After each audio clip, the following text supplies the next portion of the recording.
All right, welcome to the Fox Den. I am sitting down today with Josh Kellerstein. Josh, welcome to the podcast. Thank you so much for having me on. Absolutely. I think we should just jump right in. Why don't you tell the audience a little bit about who you are and what it is you do in life? Sure. So my name's Josh Kellerstein. I'm a software developer. I've been working at a pretty prominent middle school in the Toronto area. This is my 5th year at the school, which is really exciting for me. I'm going into first year engineering at Queen's University, which I'm really excited about, starting in about 2 weeks. So feeling some nerves going into it, but overall excited. Most of what I do for my work is actually internal tools for the school. So when third-party software is either too expensive or can't really meet the needs of what the school requires, they'll ask me to build something special for the school. And so far, all of the things that I've built have been pretty successful, and they seem to like it quite a bit. Which school are we talking about that you're working for? I'm at Bialik Hebrew Day School. Bialik Hebrew Day School. Is that the same school that you went to as a child? Yeah, I went there from grade 1 to grade 8. Met some really nice people, made some of my best friends there. To this day, I'm still in contact with a lot of the teachers, and a lot of the teachers who taught me actually use my tools, which is pretty awesome. Does it feel weird to be working for the same school that you were a student? I think it's actually better because I know a lot of the intricacies of the school more than a lot of other people would. So if they just bring someone on new, you're not really ingrained in the culture. And I know Bialik inside and out, and I knew it when I started working there. So it was a really easy transition into the IT department there. Absolutely. So, okay, the elephant in the room here is you're not one of my typical guests. You are much younger than everyone else who I've had on the podcast. How old are you, Josh? I'm 18. You are 18 years old. It's funny. One of my questions I usually ask the guests is, what did you think you were going to be doing at 18 and what has changed? I guess for you, I'm going to have to bump the years down to, is this what you thought you would be doing when when you were 10 years old or 11 years old? Absolutely not. I didn't. It's kind of rare that people my age get jobs like this. Most of my friends, if they do have a job, it's often retail or something. So I'm really, really lucky to have a software job at my age. I think when I was 10, I was doing some pretty good work to get myself prepared. I was teaching myself how to code by that point, but I didn't think it would translate into a job like it did. So I don't know if you know a lot about this podcast, but one of the main focuses is to bring in professionals and have them give their professional wisdom and career insights for people just like yourself. And I thought it was a good idea to say, hey, wait a minute, instead of just bringing on people in the field already, I'm going to bring on a student to get your perspective. And I really appreciate that you were amenable to coming on the podcast as the youngest member so far. It's an honor. Thank you. Yeah. So let me just ask you this other question, which is, which school did you go to in high school? I think I know the answer, but just go ahead. You may know the answer. I went to Tannenbaum Chat. Tannenbaum which Chat. is a private school in Toronto. Private Jewish school in Toronto. Private Jewish school in Toronto. And how did you find your time at Tannenbaum Chat? Did you do anything interesting out of the box? I think I know that you created some kind of an app that you became famous. Would you like to touch on that? So famous or infamous, depending on who you ask. Yes, I built a number of apps for kids in my grade. I kind of identified a problem, which is the learning management system that Chat uses isn't really set up that well for student success. Things are often in really weird places. They're not really where you'd want them to be, and often a lot of assignments are missing. So it's a little bit of a mess if you've ever had to use it. And I think any Chat student can relate to that issue. So I built this app. All the assignments are crowdsourced, and they're kind of set up in a way that a chat student could kind of really like get accustomed to very, very quickly. So as a chat student myself, I was really able to kind of think about what is it that I want when like I'm looking at my calendar and my schedule and the learning management system and kind of bringing it all together. So the app had a number of features that were for chat only, like it would the chat schedule structure was built right into the app, so people didn't need to go and do that themselves. All of the chat specific course codes were already in the app with titles and everything, so people didn't have to add their own classes. I tried to make it as frictionless as possible for people to get started, and it worked. Ended at grade 12 with about 700 users, which is roughly half the student population, Wow. which is pretty incredible. Now, did you end up monetizing this app? Did you get any money for it, or is it just something that you did as a altruistic student wanting to help your fellow man? The latter. I did not make a cent off of it. I actually lost $15 per year on the domain name.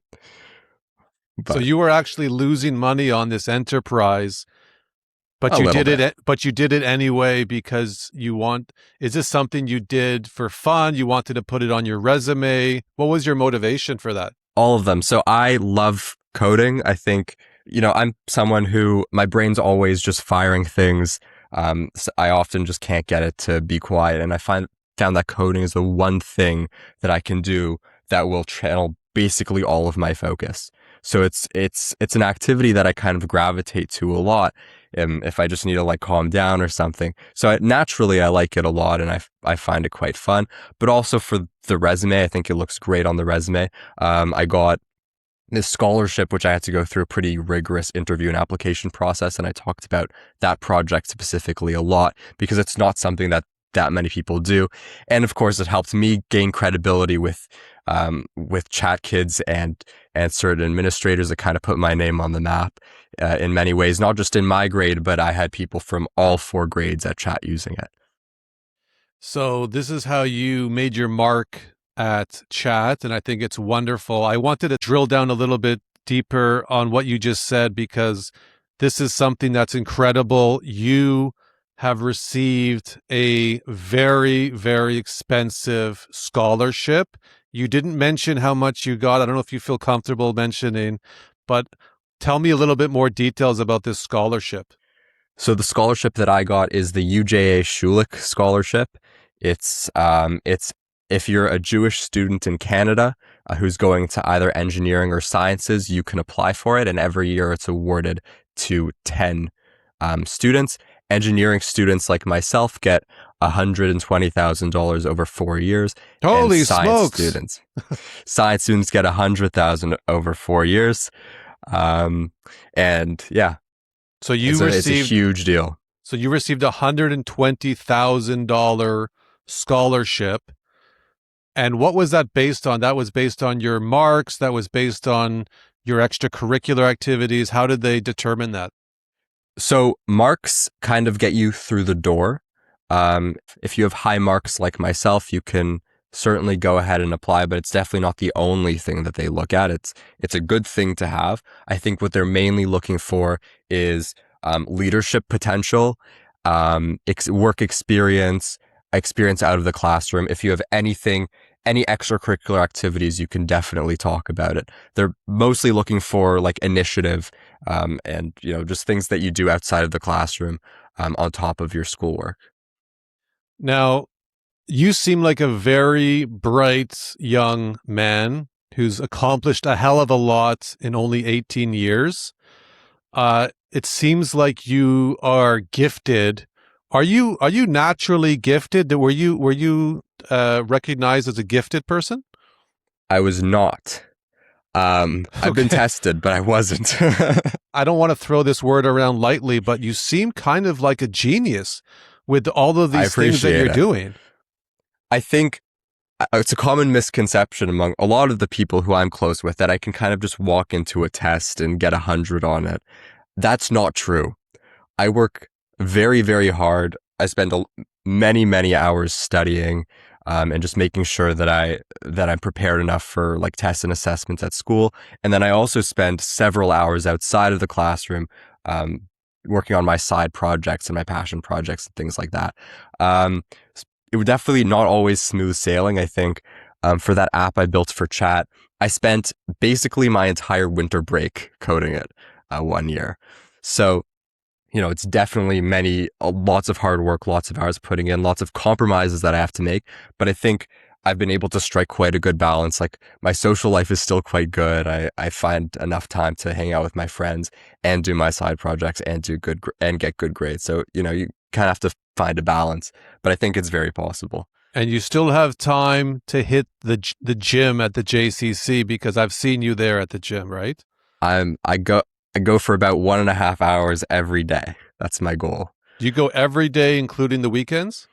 including the weekends. I take rest days because you have to. But so you're a very well-rounded individual. It's, some people are very skilled with social aspects and then they suffer with more analytical and school, or vice versa. You seem to have nailed down these different pockets of life. And what are other tips you could offer for other people your age to sort of get their act in gear, because not everyone is doing the things you're doing and as successfully. I think it's a lot of reflection. I've come a very long way. And in grade 9, I was kind of just like as traditionally book smart as I am now. Like I was getting very similar grades, like quite high grades throughout high school. But wasn't really going to any parties. I didn't make much time for my friends. I wasn't really going to the gym, and studying basically consumed all of my time. So at the end of grade 9, I kind of took a step back and reflected and realized, as much as my values kind of point to being academically strong, there's a lot that's equally as important as that. Especially like I'm going into engineering. We're not a group who are very known for our soft skills. So if I can kind of master that, then I'm already a leg up, like among quite a number of very, very smart peers. So, just taking a step back, kind of taking it all in, replaying the events and realizing that this is what I do really well. This is what I cannot change, but this is what I absolutely have to work on next year. I'm constantly trying to improve, just using that framework. I think that's probably been the most successful thing that I've done. Just again, like take a step back, look at what you've been doing, figure out what's been working well, what you need to change, and do whatever you can to put it into action. So those are some of the career insights that you would give your colleagues. I think so. I also think it's really important that you stay proactive. The way I got my job, I should probably talk about this. Sure. I was in grade 8, and I had just graduated from Bialik, but I knew I had a passion for computers. By the time I was a couple years into teaching myself how to code, so I was definitely quite like good at it, and I kind of made a name for myself at that school, being good at computers. So I asked the IT department if I could volunteer for them. So for my first year there, I was actually an unpaid volunteer, and then they brought me back, but on payroll for the next couple of years, because they liked what I could do and they saw potential in me. And if I hadn't just sent them that email asking if I could volunteer, I don't really know what would have happened. I probably wouldn't work in IT now. Incredible. I want to circle back just a moment. You mentioned something very important, something I've been talking about for years now, which is refining your soft skills. I've been teaching students that your soft skills are actually much more important in many cases than your hard skills, right? We say the hard Yeah, skills. Would you agree with that, Josh? both of them are important, but I definitely think that soft skills. Sure. Right. You were part of a group that really helped work on soft skills called DECA. Do you want to just talk a little bit about what that is? I would love to. So I have always had a fear of public speaking, especially going into high school. And it's one of those things, again, like when I was reflecting, I did a number of speeches back in middle school. And I kind of saw this as kind of a weak point. Like I'd always go in front of a room and start to tremble and my face would get all red. And I just could not for the life of me public speak. So, first week of grade 9, excuse me, on the announcements, they advertised this thing called DECA, which is like a business case competition, and apparently it was supposed to improve your public speaking. So I signed up and I worked really hard at it, and I won some pretty sweet awards in grade 9. And I really did see like just my ability to speak in front of people and to think on the spot just improve dramatically since before I applied to that. So of course I kept going at it, and eventually in grade 12 I was the president of my DECA chapter, where I kind of got to share some of my knowledge with the people in my chapter. And we had quite a successful year last year, which I'm really proud of. With about 100 people, I'm proud of every single one of them. I think we did a fantastic job, and I can't wait to see what the future holds for our DECA team. Absolutely. And I guess it's given you the confidence to come on podcasts like this and be able to hold your own and discuss a variety of topics without being too nervous, right?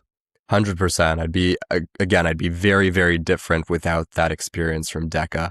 I think when I was in that like grade 8, grade 9 transition phase, I made a couple of very good decisions. I think, namely, again, reaching out to that IT department about the volunteering experience and joining DECA. It just goes to show, like, if you're a little bit ahead of the curve on things, a little goes a long way. I had no idea how, like, just the significant improvement that joining DECA would do. It was a very little thing at the time. I had no idea how that one email to my IT department would shape kind of my next 4 years.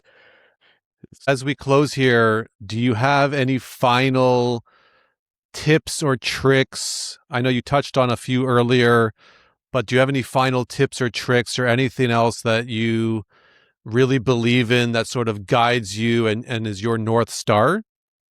So you're probably gonna like this. On my last day of grade 10 Jewish history, my teacher told the entire class this quote that really stuck with me. It's follow your passions, but only if they can make money. And that's kind of been my guiding principle. I think throughout high school, when I first started coding, my first coding language was Lua, which is the Roblox coding language. I liked Roblox at the time, and I liked building games and stuff. I realized pretty quickly that there was no way I could make any money off of this. But the skills I learned were transferable, so I started doing web development, and the path to making money and being successful from web development is a lot clearer. Same thing with DECA. Improving your social skills in a field where that's not really known for social skills will really help me stand out. Or, if you're planning on going into engineering, it's super important that you nail those down, because engineers are very smart people. So, it's very, very tough competition in that field. And if you can just have a little leg up, I think a little goes a really long way. So, DECA was a sacrifice. I spent a lot of time after school doing it. And again, juggling that and schoolwork and having a social life and going to the gym and everything. But I think it's definitely been quite a successful thing for me. And it all just goes back to follow your passions, but only if they can make money. Only if they can make money. Well, you're definitely doing that. And Josh, I wish you all the success in the world as you go off to Queens. And is there anything you want to plug for people to follow what you're doing? You can follow me on LinkedIn. You can send me a connection request on LinkedIn. My LinkedIn is just Joshua Kellerstein. I think I'm linkedin.com/in/Kellerstein. So you can go there. My Instagram is Josh Kellerstein. You can see I'm really creative with these names here. So all right. That'll work. No, that's awesome. All right, Josh, thanks for your time. And again, thanks for coming on. You're the youngest guest I've had, and good for you. And we will chat again. It's a pleasure. Thank you so much for having me on. I really appreciate it. 100%.